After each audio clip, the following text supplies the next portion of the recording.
તાળી પાડો. સબિયા કરો.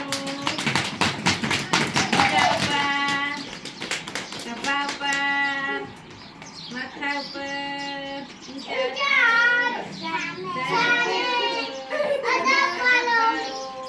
સરસ. હવે આપણે ભણવાનું છે આજ તો સારી ટેવો અને ખરાબ ટેવો. સારી ટેવો કેની કહેવાય?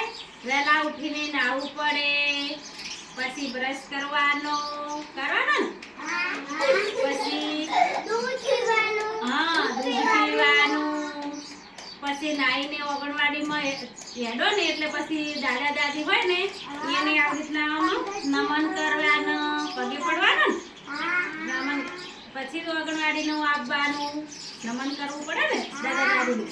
કોણ કરે છે અમારથી નમન? સરસ. પછી પડીકો ના ખાવાનો. પડીકો ખાઈ ખોટી ટેવ કહેવાય. શું કહેવાય? અને એના જે ફળ ખાવાનો ઈ સારી ટેવ કહેવાય. હા, કોઈને મારામારી કરો ઈ ખોટી ટેવ કહેવાય ને. અને એકબીજાને એકબીજાને મદદ કરવાની. શું મદદ કરવાની? હા, ઈ સારી ટેવ કહેવાય. પછી રસ્તામાં દોડા દોડી નહીં કરવાની, ઈ ખોટી ટેવ કહેવાય.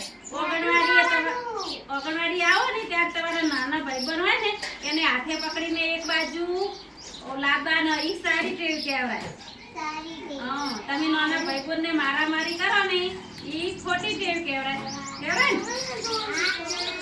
સરસ. હવે આપણે રોજે સારી ટેવો કરવાનો. હા.